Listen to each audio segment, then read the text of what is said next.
देश नीति, केवल सच्ची और पक्की खबरें। देश नीति में दोस्तों आपका स्वागत है। मैं हूं आपके साथ राशिद जहीर। आपको साउथ की और नॉर्थ की खबर बताने की कोशिश कर रहा था।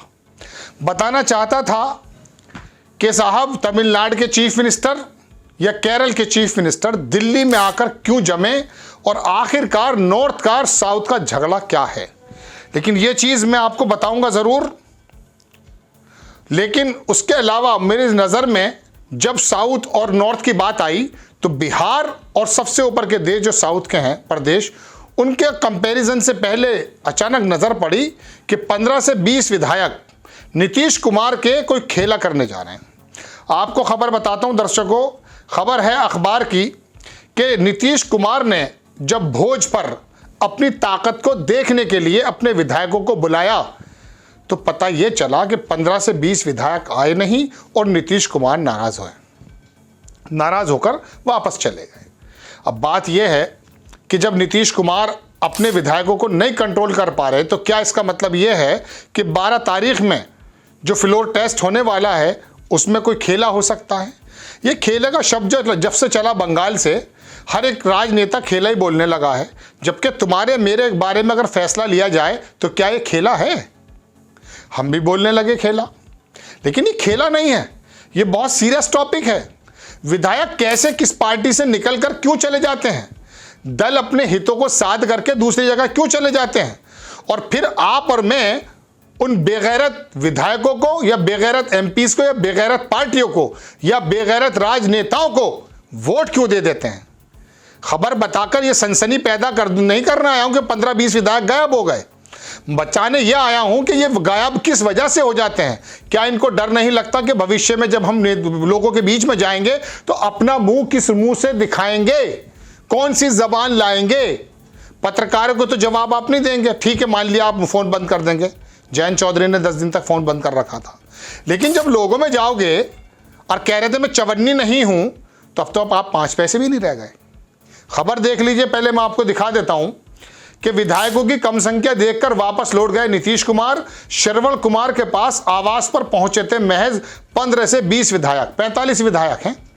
और ये 1-2 दिन पहले भोज इसलिए दिया जाता ताकि हमारे सारे विधायक पता चल जाए। 1, 2, 3, 4 की तो खबरें आ रही थी, लेकिन 15 से 20 विधायक यदि हैं तो क्या लालू प्रसाद तथाकथित खेला करने वाले हैं, जिसके बारे में 412 विधायक तोड़ने का आरोप लगा भारतीय जनता पार्टी पर। सबसे ज्यादा पार्टी विद द डिफरेंस कहने वाली बाजार के अंदर प्रोडक्ट की तरह खरीदने बेचने का जो काम करती है विधायकों को, इन विधायकों का अपना जमीर नहीं है क्या? कोई कैसे भी खरीद लेगा। आप कांग्रेस के विधायकों को या बाकी राजद के विधायकों को तेलंगाना बंद कर रहे हैं ले जाकर, जो पहले से भारतीय जनता पार्टी करती आई है। आप ये बताओ वो विधायक हैं, चलते फिरते 2 हाथ पैरों के इंसान हैं या बेजान चीज हैं जिनका दिल और दिमाग काम नहीं करता। मैं खबर तो यही बता रहा हूं जो आप सुनना ही चाहते हैं, लेकिन मेरी पीड़ा तो कुछ और है।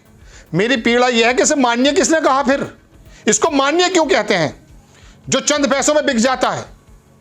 वित्त मंत्रालय मिल जाए, राज्य सरकारें बन जाए, राज्यसभा बन जाए, ये कौन से माननीय है फिर? ये तो फिर इसका मतलब उस कबाड़ की तरह है ना, जब मकान बन गया, जरूरत खत्म हो गई, कबाड़ को बेच के किसी और काम में लगा लो, वो तो फिर भी किसी काम आ जाता है, रिसाइकिल हो जाता है। लेकिन आप किस काम के हैं? आप अपने पेट को मोटा करते रहेंगे, अपनी फैक्ट्रियां अपने ठेके लेते रहेंगे, रिश्तेदारों के नाम से जमीन लेते रहेंगे, तमाम यही काम होते रहेंगे क्या? और फिर एक पार्टी जो आई थी ये बताकर कि हम राम राज्य लेकर आए हैं, वो सबसे ज्यादा खरीदो फरोख्त में शामिल होगी। दर्शकों, बात यह नहीं है कि 12 तारीख को खेला हो जाएगा। खेला तुम्हारे और मेरे साथ एक जमाने से हो रहा है। बात यह है कि खेला होता क्यों है? इसलिए होता है कि वो बता देगा अरे राम के खिलाफ थे ये लोग, इसलिए मैं इधर आ गया। चौधरी चरण सिंह जी को जो है भारत रत्न दे दिया, किसानों के मसीहा थे इसलिए मैं इधर आ गया। अरे यार ये क्या बात हुई? उन लोगों ने जो ये भारत रत्न बांटे हैं दर्जनों के हिसाब से, 3 का एक जो है प्रावधान है, 5-5 बांट रहे हैं। नरसिम्हा राव को दिया, अरे पीस वो जो तुम स्वामीनाथन को दे रहे हो उसके एमएसपी जो बताया C2 उसे तो लागू कर दो। उसको तो बता दो कि हमने उसकी जो रिपोर्ट है उसको पूरी तरह से लागू कर दी है। उसको लागू करने की जगह स्वामीनाथन को आप भारत रत्न दे रहे हैं। बहरहाल 15-20 विधायक वहाँ पहुंचे नहीं, कुछ खेला हो सकता है। बिहार विधानसभा में लालू प्रसाद भी लगे हुए हैं, उनका लड़का भी लगा हुआ है, और नीतीश कुमार ने जो पलटी मारी इस उम्र में वो तो आपने देखी है। लेकिन मैं इसकी पलटियों से दिक्कत नहीं है मुझे। इनको तो खरीदो फरोख्त का मतलब ये सुझाया गया कि ये बेजान बेज़मीर लोग हैं अगर ये बिकते हैं या लालच में आते हैं। बात तो मैं और आपके अपनी कर रहा हूं कि एक आदमी घास खुदा आकर के तुम्हें मुझे राम के नाम पर, मज़ार के नाम पर, मस्जिद के नाम पर वोट कैसे ले जाता है। इसका मतलब तुम भी बिक जाते हो। मैं तो आप दर्शकों आपसे ही हूं, मैं भी बिक जाता हूं। मेरी जमात तो बिक गई ऑन द पेपर, उनकी जबानें खत्म हो गई, पत्रकार बेजमीरा हो गया है। इसकी तो बात ही छोड़ दो। किसी गली में फिरते हुए कुत्ते की इज्जत है, एक ऐसे पत्रकार की इज्जत नहीं बची अब, जो जाकर किसी मकान पर जो है अतिक्रमण के नाम पे एमडीएस और जो है विकास प्राधिकरण से दलाली खाता है, थानों पे खड़ा होता है, जिसकी काम था सूचना सही आपको देना। सब कुछ बिगड़ा हुआ है। पहले कुछ कम था, अब कुछ ज्यादा है, अब कुछ कम है, पहले कुछ ज्यादा था। यही तो है ना। इस पार्टियों के अंदर आप और मैं तो आके प्रतिनिधित्व कर रहे हैं। गिरबान पकड़कर पूछना चाहिए नेताओं से कि क्या क्या वादा करके तुम हमसे आए थे। चौधरी चरण सिंह को मिल गया भारत रत्न तो किसानों की दिक्कत खत्म हो गई, बॉर्डर पे किसान नहीं पड़ा, 700-800 किसान मरा नहीं, शहीद नहीं हुआ।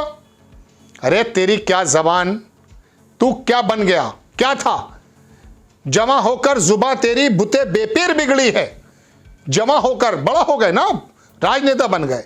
जमा होकर जुबा तेरी बुते बेपीर, जो बुत बनता है ना, जब वो बिगड़ जाता है तो वो फिर सही नहीं होता, उसे तोड़ना पड़ता है। मिट्टी का बुत यदि बनाओ, उसका कुछ बिगड़ जाए तो उसको सूखने के बाद उसको तोड़ना पड़ेगा, गीला करना पड़ेगा।